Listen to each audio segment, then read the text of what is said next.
Assalamualaikum warahmatullahi wabarakatuh. Izin memperkenalkan diri, nama saya Amelia Vega, NPM saya 2211319. Sini saya akan menjelaskan tentang prinsip-prinsip perjanjian internasional.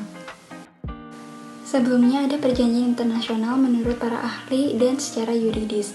Menurut Mokhtar Kusuma Atmaja, perjanjian internasional yaitu perjanjian yang diadakan antara anggota masyarakat bangsa-bangsa yang bertujuan untuk mengakibatkan akibat hukum tertentu. Kemudian Wayan Pardiana mendefinisikan perjanjian internasional dengan kata sepakat antara dua orang atau lebih subjek hukum internasional mengenai suatu objek atau masalah tertentu dengan maksud untuk membentuk hubungan hukum atau melahirkan hak dan kewajiban yang diatur dalam hukum internasional. Dan secara yuridis terdapat dalam Pasal 2 Ayat 1A Konvensi Wina tahun 1969 bahwa treaty adalah kesepakatan yang dilakukan oleh negara-negara, bentuknya tertulis dan diatur oleh hukum internasional. Selanjutnya, prinsip-prinsip perjanjian internasional. Yang pertama, voluntary, di mana tidak ada pihak yang dapat diikat oleh suatu treaty melalui salah satu cara yang diakui hukum internasional tanpa persetujuannya. Prinsip ini sering disebut freedom of contract, yang dimana para pihak memiliki kebebasan untuk menyatakan kehendaknya. Pelanggaran terhadap prinsip ini dapat mengakibatkan dibatalkannya perjanjian yang bersangkutan. Yang kedua, pacta sunt servanda, yaitu mengikat seperti undang-undang bagi para pihaknya. Yang ketiga, good faith, yaitu perjanjian harus dilaksanakan dengan itikat baik oleh para pihaknya.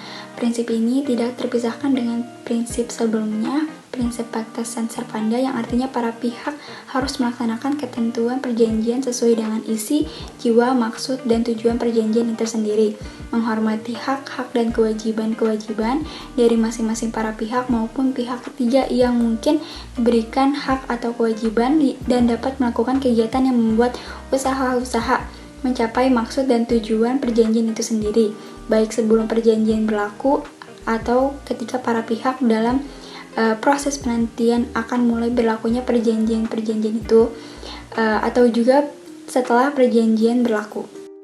Lalu yang keempat yaitu pacta tertis nec prosan, yaitu perjanjian tidak memberikan hak dan kewajiban pada pihak ketiga tanpa persetujuannya, atau perjanjian hanya berlaku pada pihak yang membuat perjanjian. Yang kelima, non-retroaktif. Pada prinsipnya, suatu ketentuan hukum, termasuk di dalamnya hukum internasional, tidak berlaku surut. Namun demikian, dalam perjanjian internasional, ketentuan ini tidaklah berlaku absolut. Sangat mungkin untuk disimpangi bila para pihak menghendakinya. Prinsip yang keenam yaitu ketika seluruh pasal dalam suatu perjanjian merupakan kodifikasi dari hukum kebiasaan internasional yang sudah berlaku, maka seluruh perjanjian itu akan mengikat pada seluruh masyarakat internasional, termasuk negara yang tidak meratifikasi. Negara yang tidak meratifikasi terkait bukan karena perjanjiannya, tetapi karena hukum kebiasaan internasionalnya. Kemudian yang terakhir, apabila suatu perjanjian merupakan campuran antara hukum kebiasaan yang sudah berlaku dengan perkembangan yang baru, maka negara peserta akan terikat pada seluruh pasal perjanjian. Negara bukan peserta hanya terikat pada isi pasal yang merupakan kebiasaan yang sudah berlaku saja.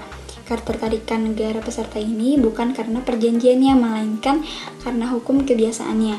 Negara bukan peserta dapat pula terikat ketentuan yang merupakan progressive development, bila mana progressive development tersebut merupakan hukum kebiasaan baru.